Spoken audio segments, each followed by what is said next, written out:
During my sister's wedding ceremony, my father-in-law suddenly said, "To be honest, both my wife and I wish this marriage never happened. We'd end it right now if we could."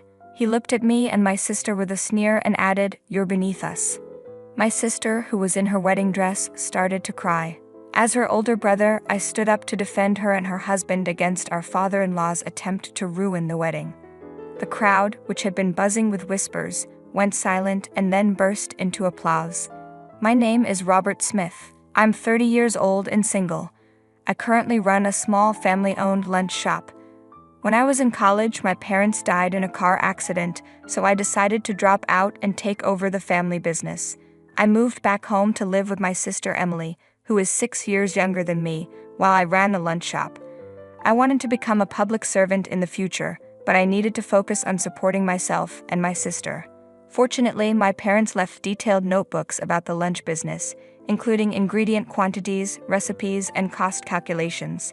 My father's rough notes were neatly transcribed by my mother, who had beautiful handwriting. Our shop sign, "Smith's Packed Lunch," was handwritten by my mother, adding a personal touch. She always taught me, "Your writing reflects your heart, Robert.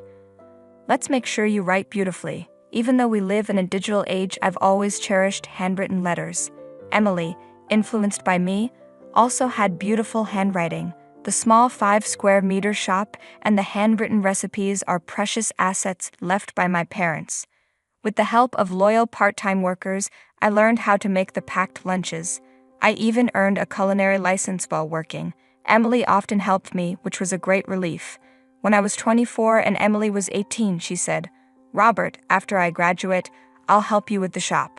I replied, "No, you don't have to push yourself.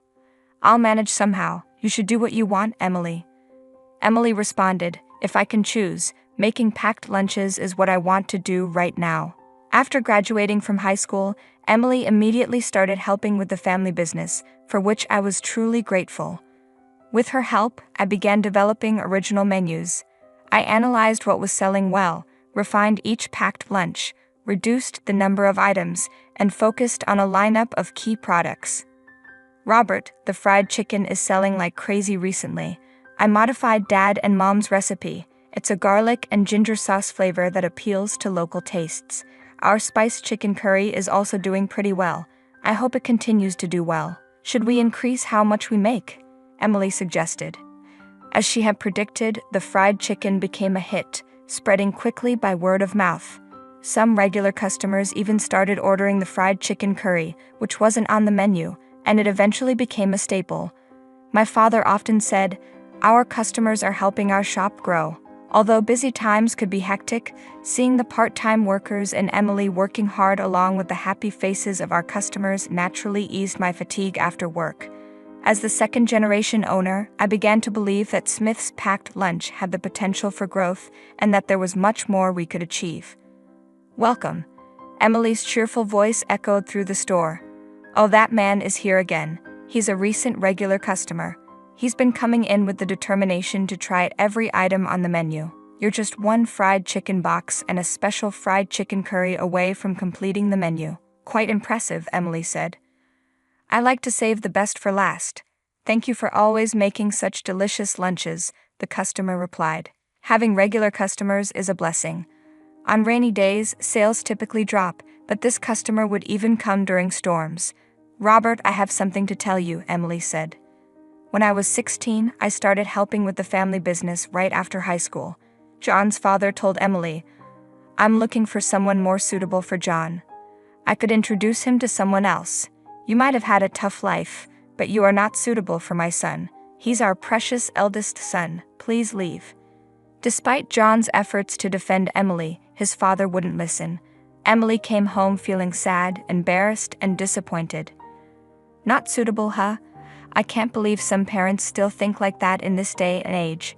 I'm proud to be the daughter of a small packed lunch shop owner, but today I just feel shattered.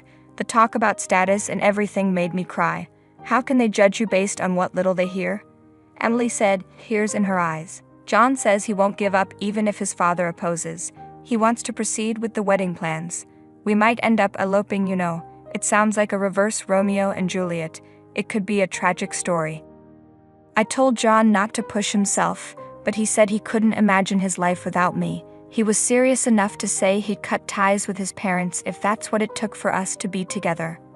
Whether that was the best decision for both of them was unclear. As her brother, I couldn't stand to see Emily cry.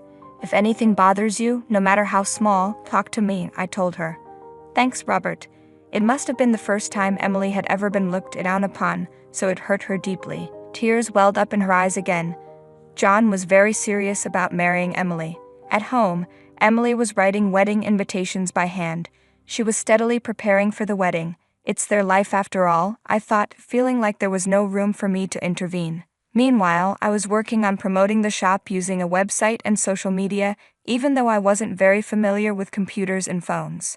Recently, I bought a food truck, had Emily write the chalkboard menus, and started attending local markets to spread the word about Smith's packed lunch. The wedding date was set. It was going to be a small ceremony with close family. Robert, I've managed to convince my parents. Please attend the wedding without worry. I trust you, John, but Emily still insists on working at the shop. That's included in our plans. Having her work will be helpful. Robert, you know the customers come to get their energy from me, and you will miss me, right? Emily was my only sister, my only family. As her brother, it was my duty to let her go, but I felt a bit lonely.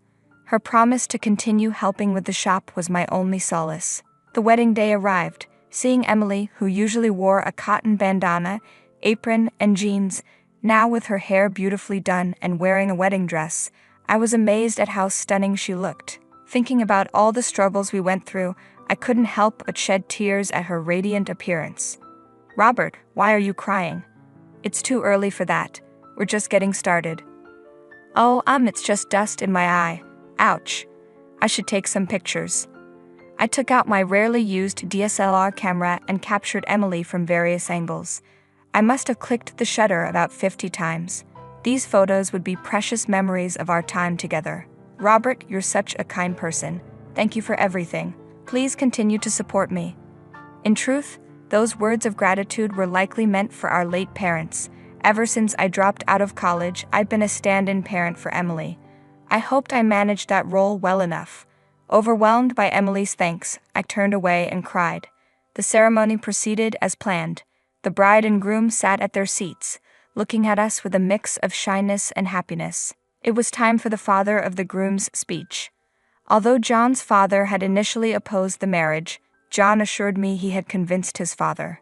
Good day, everyone. I am Sam Thompson, the father of the groom, John.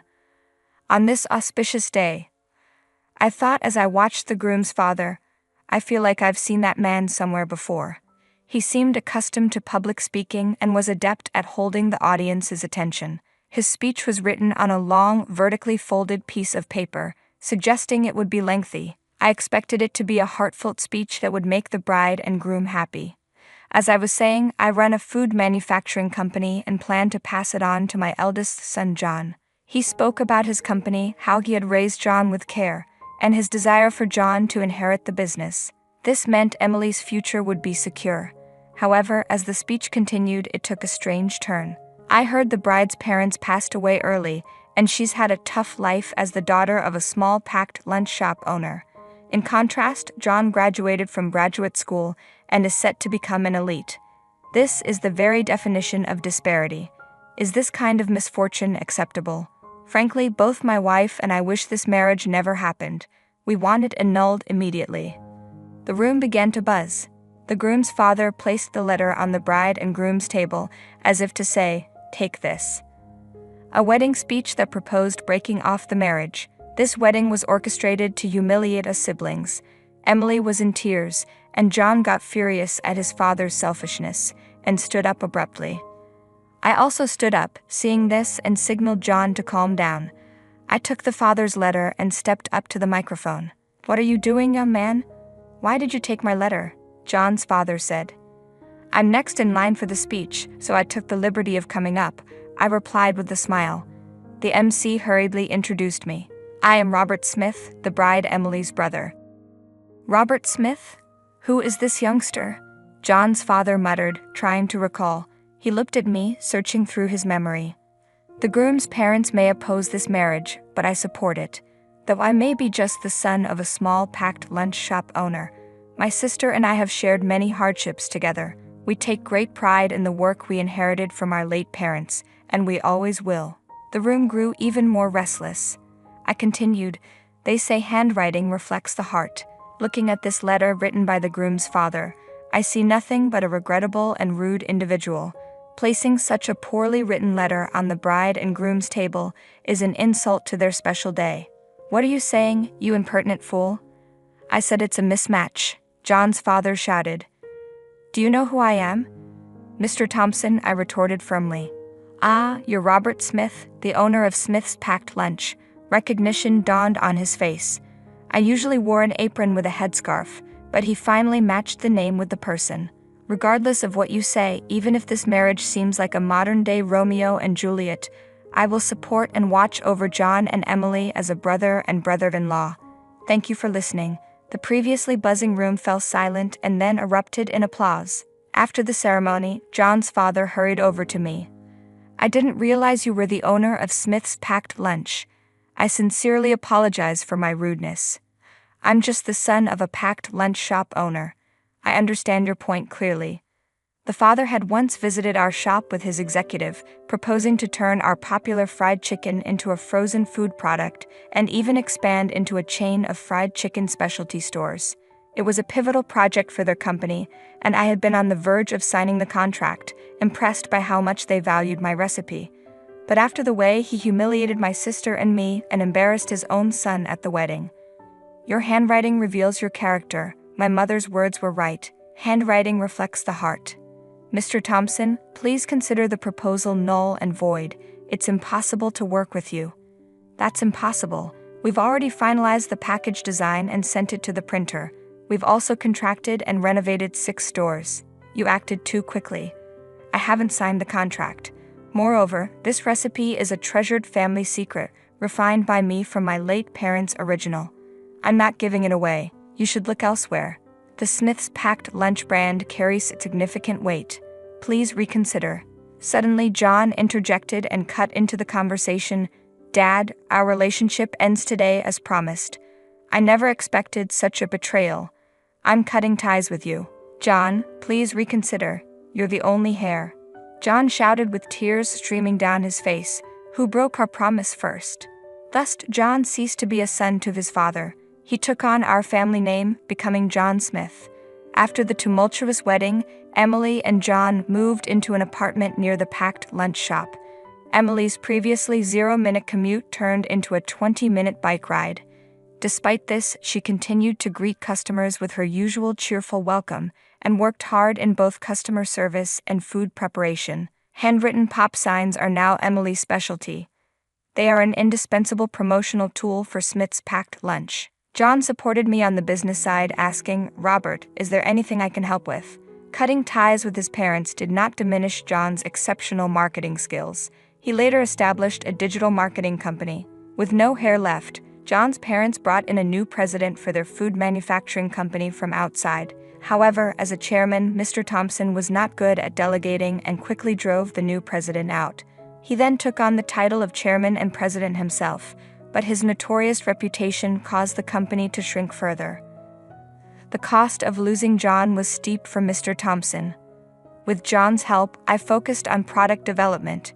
While creating hit products was challenging, Smith's Packed Lunch gained more recognition. The chicken curry John suggested was initially sold in local convenience stores and supermarkets, but now it can be reached nationwide through online sales. It was even featured in department store catalogs for holiday gifts. It felt like a small stone causing ripples in a pond, expanding slowly but surely. What our late parents built was now blossoming. One day, a woman came for an interview. She was a year older than me. I looked over the resume, and the handwriting on the resume was excellent. The handwriting was beautiful, reminiscent of my mother's. She expressed her love for our packed lunch and store interior. Her sincerity was evident. Emily vouched for her meticulous customer service and work ethic. Handwriting reflects the heart, I thought, captivated by her elegant handwriting. I proposed to this passionate woman. Now we have 2 children, making us a family of 4. Today, we're taking the food truck with our family and my sister's family to a gourmet food festival. The event is at a large park in New York. A large crowd is expected. We've refined our signature fried chicken for this day. I am confident that the future of Smith's packed lunch is bright.